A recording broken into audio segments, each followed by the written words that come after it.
வணக்கம் நண்பர்களே. மதுரை மாநகரத்தை சுற்றி ஒரு புதிய பைபாஸ், புதிய அவுட்டர் ரிங் ரோடு அமைக்க திட்டமிட்டிருக்காங்க. ஏற்கனவே மதுரையை சுற்றி இன்னர் ரிங் ரோடு, பைபாஸ் சாலைகள் அமைக்கப்பட்டுள்ளது.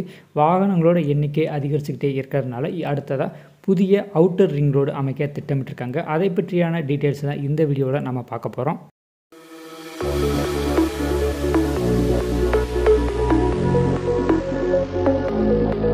மதுரையிலிருந்து வட மாவட்டங்கள், தென் மாவட்டங்களை இணைக்கும்படியாகவும், அருகிலுள்ள மற்ற மாவட்ட தலைநகரங்களையும் சில முக்கிய நகரங்களை இணைக்கும்படியாகவும் பல தேசிய நெடுஞ்சாலைகள் ஏற்கனவே அமைச்சிருக்காங்க. மதுரையில் இருந்தும் மதுரை வழியாகவும் 9 தேசிய நெடுஞ்சாலைகள் அமைக்கப்பட்டுள்ளது. இது மட்டும் இல்லாமல் மாநில நெடுஞ்சாலைகளும் சில அமைக்கப்பட்டுள்ளது.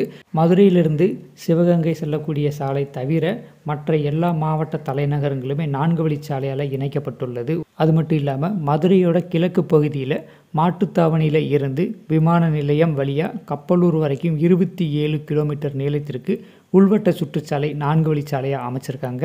அதே போல் மேற்கு பகுதியில் திருமங்கலம், கப்பலூர், தோப்பூர், சமயநல்லூர் வழியாக NH44 பைபாஸ் ரோடும் அமைச்சிருக்காங்க.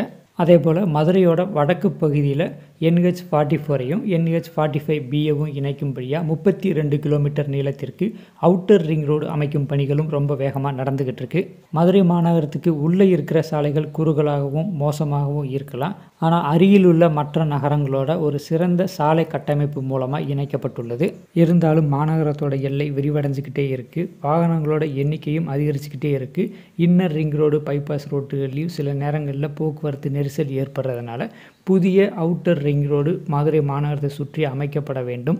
ஏற்கனவே Madurai outer ring road project ப்ராசஸில் இருக்குது. மதுரை அவுட்டர் ரிங் ரோடு 3 கட்டங்களாக பிரிக்கப்பட்டு செயல்படுத்தப்பட உள்ளது.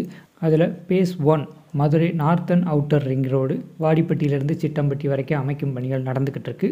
பேஸ் 2 சிட்டம்பட்டியில் இருந்து Sivaganga road, Rameswaram road, Thoothukudi road, Virudhunagar road வழியாக ராஜபாளையம் சாலையில் இருக்கிற ஆலம்பட்டி வரைக்கும் அமைக்கப்பட உள்ளது. இதற்கான நிலம் கையகப்படுத்தும் பணிகள் ரொம்ப மெதுவாக நடந்துக்கிட்டு இருந்துச்சு. இப்போது ரீசெண்டாக அந்த பணிகள் நடக்குதா இல்லையாங்கிறத பற்றி தகவல் எதுவும் வெளிவரல. அடுத்ததாக பேஸ் 3 ஆலம்பட்டியில் இருந்து செக்கானூரணி, சோழவந்தான் வழியாக வாடிப்பட்டி வரைக்கும் 4 வழிச்சாலையாக அமைக்கப்பட உள்ளது. இந்த சாலையை மதுரையோட மேற்கு புறவழிச்சாலை, வெஸ்டர்ன் ரிங் ரோடுன்னு சொல்லலாம். ஏற்கனவே மதுரையோட மேற்கு பகுதியில் திருமங்கலம், தோப்பூர், சமயநல்லூர், வாடிப்பட்டி வழியாக NH44 4 வழிச்சாலை அமைச்சிருக்காங்க.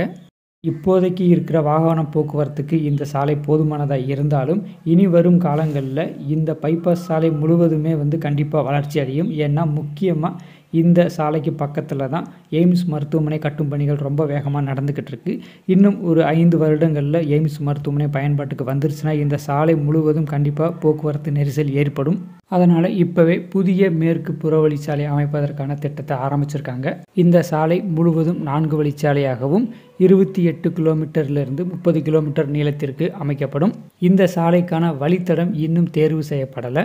கப்பலூர் டோல் பிளாசாவில் இருந்து செக்கானூர், சோழவந்தான் வழியாக வாடிப்பட்டி வரைக்கும் அமைக்கப்படுவதா அல்லது ஆலம்பட்டியில் இருந்து செக்கானூர், சோழவந்தான் வழியாக வாடிப்பட்டி வரைக்கும் அமைக்கப்படுவதா அப்படிங்கிறது இன்னும் முடிவு செய்யப்படலை. ஏற்கனவே திருமங்கலத்திலிருந்து செக்கானூர், சோழவந்தான் வரைக்கும் ஒரு ஸ்டேட் ஹைவே இருக்குது. இந்த சாலைக்கு பேரலாக அல்லது இந்த சாலை வழியாகவே கூட அமைக்கப்படலாம்.